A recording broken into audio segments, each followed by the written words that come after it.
Subscribe to Movie Talkies and click on the bell icon for latest updates.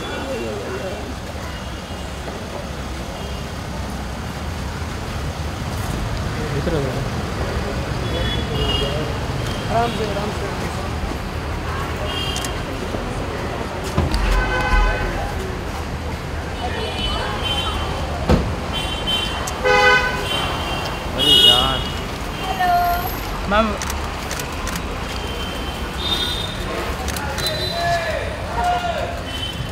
या ma'am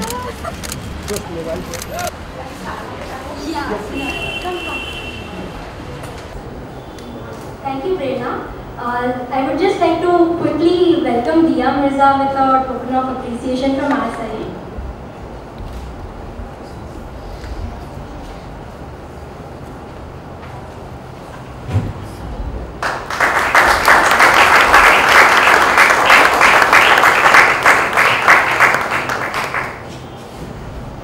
Now that Prerna just read out a short paragraph from a book, I think this is the right time that we all get a look at the book. So I request all our dignitaries to release the book. Mobile नीचे mobile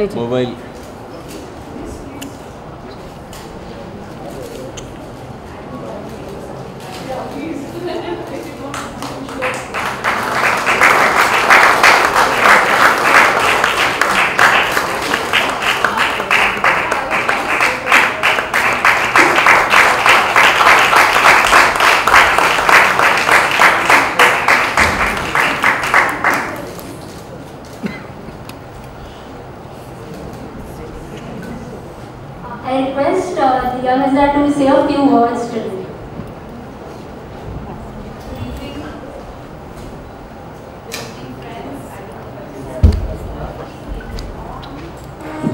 Good evening, friends. It's such a pleasure and an honor to be here with you this evening.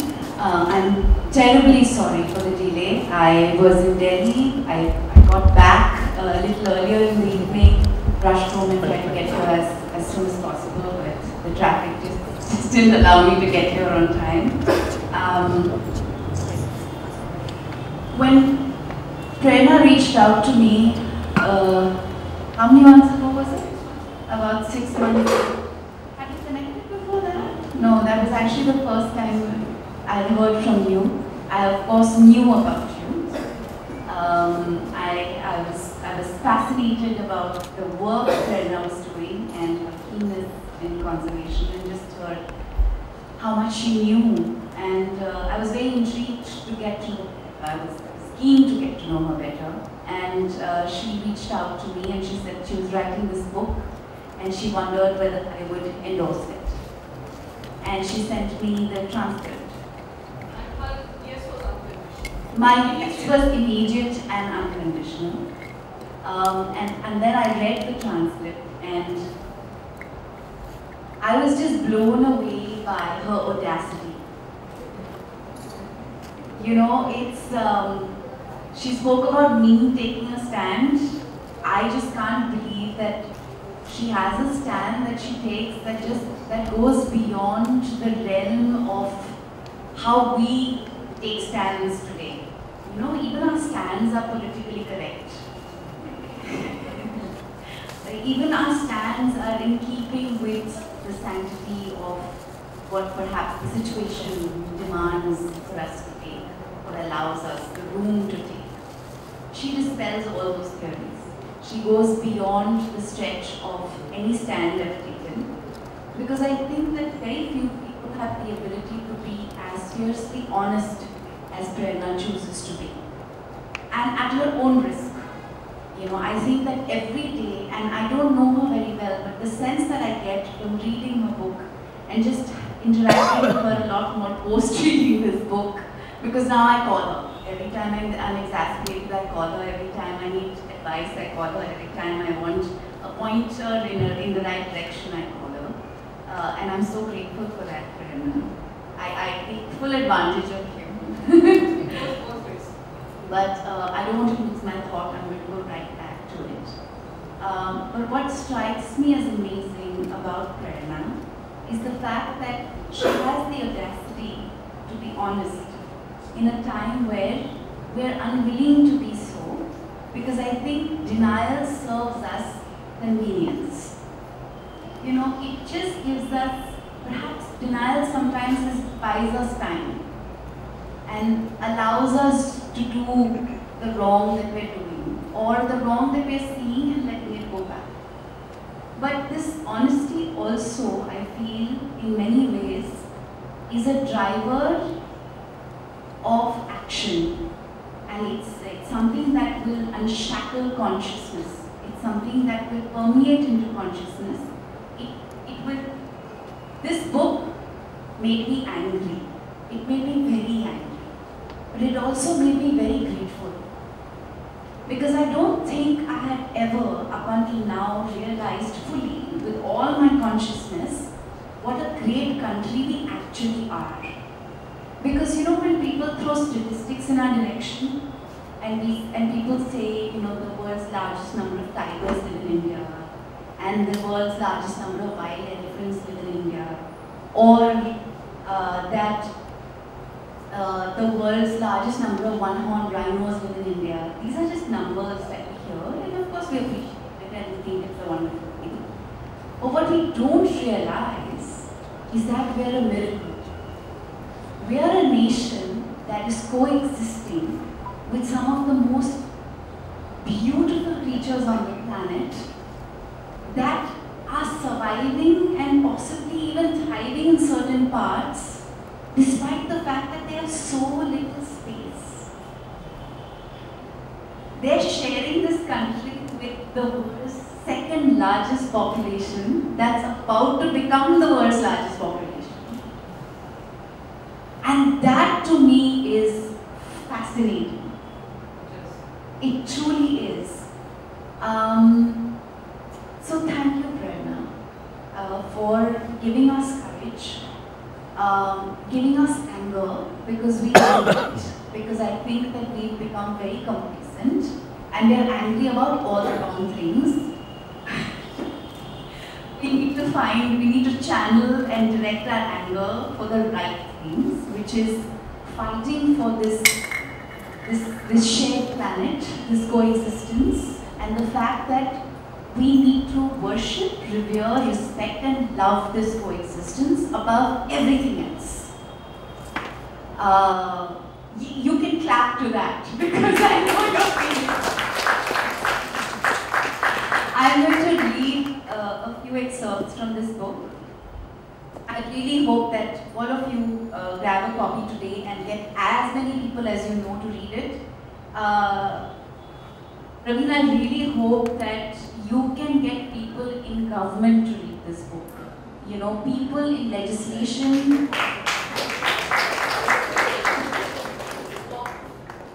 people who walk corridors of our present and who determine our future. Read this book, because I think it's a huge eye-opener, but more than anything else, I think it's so educational. It will empower them to make better decisions and choices, as I know it has you. You are an asset to Maharashtra. I know that you understand this umbilical link between ecology and economy very, very well, and I know you're guiding our Chief Minister as well as you can. He admitted himself actually this year in Sanctuary Nature Awards that he hadn't realized up until he became the Chief Minister of Maharashtra and he started working as closely as he did with, I think, this gentleman sitting to my left, how deeply connected ecology and economy were.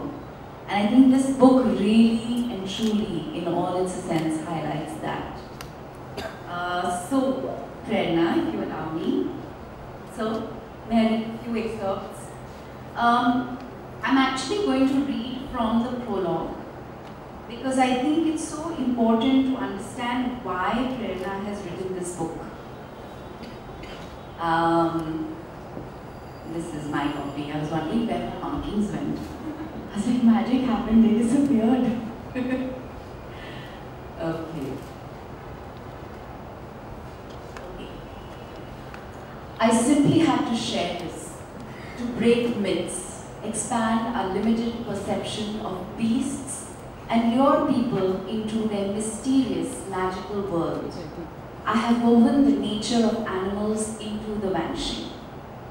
I was also faced with the harsh reality of how imperiled India's wildlife is.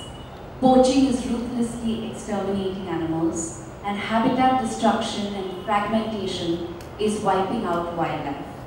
It took a heartbreaking encounter with an orphan elephant in North Bengal to comprehend the repercussions of slicing a forest into pieces. The calf would not have been about 2 years old, and one of its feet was shackled by chains as he shuffled after the other domesticated elephants employed by the forest department for patrolling the jungles and carting tourists. Unlike some of its older compatriots, this one was born wild. His mother and one or two other members of the herd had been crushed in a train accident. The railway line links Siliguri to Alipurduar, West Bengal, through sanctuaries, forests and paths frequently used by the elephants. This little baby was found bellowing next to his dead mother, sucking bewilderedly at her lifeless steeds. He was a victim of mindless, unplanned, non-inclusive development, which does not factor in ecological considerations or consequences. In my mind, that little elephant calf became the face of what destruction of forests does to wildlife. This railway line has caused havoc with resident elephant populations, with over 40 of the animals crushed by trains in the past decade. Along with other development activities such as roads, it has destructed forests, pushing the distraught animals into the rapidly expanded urban areas that now engulf their jungles. This is increasing the confrontation between human and elephants. Such human-wildlife conflicts find space in the book, though I deconstruct this struggle to present wild animals living in peace with people. Conflict is man-made, a product of not just the large-scale annihilation of our habitats, but also of our conduct, or should I say misconduct, around wildlife. I find a seeming indifference to this wave of vanishings that we are witnessing, but the loss of a species is more than a statistic, a name on the list of the dead. Its extermination alters the planet irreversibly, taking with it the ecological role it played and the plants and insects and microorganisms whose survival is linked to it. Humans are not disassociated with extinction. We are connected to and dependent on other species. Saving the forest is crucial for the economy. India's forests serve as a carbon sink tank, neutralizing over 11% of India's total greenhouse emissions. If we were to put a monetary value, everybody loves to talk about money, this ecosystem service would amount to 6 lakh crores. Yet, we continue to clear, at a conservative estimate, no less than 135 hectares of forest per day, diverting it for various projects such as highways, mines, and cement factories. And we pitch their protection and that of a healthy environment against development. Simply put, if we lose the forests, we lose the fight against climate change. The conservation versus development debate has polarized society. If you're not with development in the way it is currently defined, then you are against the nation. If you defend a forest or would rather have tigers than a wider road, then you're anti-national. There is little attempt to factor in ecological considerations. in the development agenda or balance both imperatives. More than anything else, it is this dangerous notion that conservation or a clean environment is not for the national good that compelled me to highlight the wildlife crisis. There is hope. There is time, even though the clock is ticking away. The act of writing the book itself signatures hope. It is a rallying call. Only if we call the crisis, I have goosebumps, will we act to resolve it. Most of the stories I write carry this message and offer potential solutions. I'm not going to read more because I think this for me encapsulates practically everything that I found to be compelling, empowering and revealing about this book. Thank you once again, Prerna, for having me and for writing this wonderful book. And thank you everyone for being here. क्या कहना चाहेंगे ma'am अभी कौन से प्रेरणा बृंद्रा हमारे देश की सबसे one of the most prominent most effective voices of conservation है। उन्होंने ये जो किताब लिखी है द वैनिशिंग, ये बहुत टाइमली बहुत इम्पॉर्टेंट किताब है।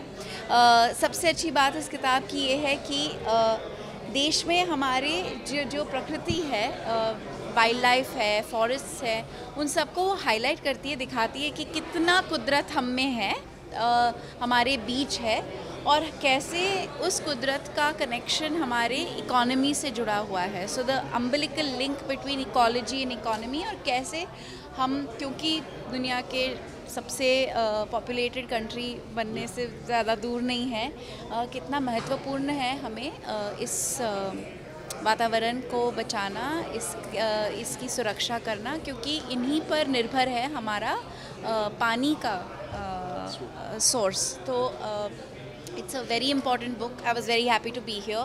The NHS is, I mean, it's a historical, it's an amazing location. It's a venue that has seen the greatest conservationists in the country. And this is actually second time मैं यहाँ आई हूँ। पहले भी मैं यहाँ आई थी एक और conservationist की किताब लॉन्च करने के लिए। और I think as a person who belongs to the film industry, ये मेरे लिए बहुत बड़ी बात है कि जो सीरियस कंजर्वेशन में लोग फोकस करते हैं, जो असली काम कर रहे हैं, वो मेरे बात को मानते हैं, मुझे वो सम्मान दे रहे हैं, ये मेरे लिए बहुत गर्व की बात है। हम ये बोल सकते हैं कि इस बुक के थ्रू हम वाइल्ड लाइफ में एक स्टेप और आगे जा सकते हैं। हम इस बुक के थ्रू हमारे जो लॉज हैं, हमारे जो गाइडलाइंस है, हमारे जो प्रोटेक्शन एजेंसीज़ हैं, वाइल्ड लाइफ बोर्ड्स हैं, उन सबको और बढ़ावा दे सकते हैं और सपोर्ट दे सकते हैं। एंड आई रियली होप कि जितने लोग गवर्नमेंट में हैं, पॉलिटिशियंस हैं, ये किताब पढ़े ज़रूर, द वैनिशिंग। देखा जाए तो कितना रिसर्च करना पड़ता है, क्योंकि आप भी वाइल्ड लाइफ से काफ़ी जुड़ी हुई है, काफ़ी अर्से से देखा जाए तो कितना रिसर्च करना पड़ता है? रिसर्च की बात करें तो आई थिंक अगर सीखना चाहो तो सीखने के लिए बहुत अपॉर्चुनिटीज़ मिल जाती हैं। कंजर्वेशन और वाइल्ड लाइफ प्रोटेक्शन में मेरी रुचि है। मैं बहुत ख़ास करके इसमें दिलचस्पी रखती हूँ और कोशिश यही करती हूँ कि जितना पढ़ सकूँ, जितना सीख सकूँ। लेकिन इतना कुछ है सीखने को कि हर रोज़ कुछ नया सीखने को ही मिलता है। मैम देखा जाए तो मान्यता के रोल में मान्यता दत्त का संजय दत्त की जो बायोपिक बन रही है, उसकी शूटिंग भी साल बन रही है, किस तरह का एक्सपीरियंस रहा आप तक? राजकुमार करना पड़ा रिसर्च, जब आप राजकुमार हिरानी जैसे डायरेक्टर के साथ काम कर रहे हैं, ज़्यादा रिसर्च नहीं करना पड़ता है। वो इतना उम्दा लिखते हैं कि बस उनका लिखा हुआ हम ठीक कर लें तो बहुत है। मैं बहुत खुश हूँ। Rajkumar Hirani is one of my favorite directors in the country that I'm working in his film, and working with Ranbir Kapoor was amazing. Thank you.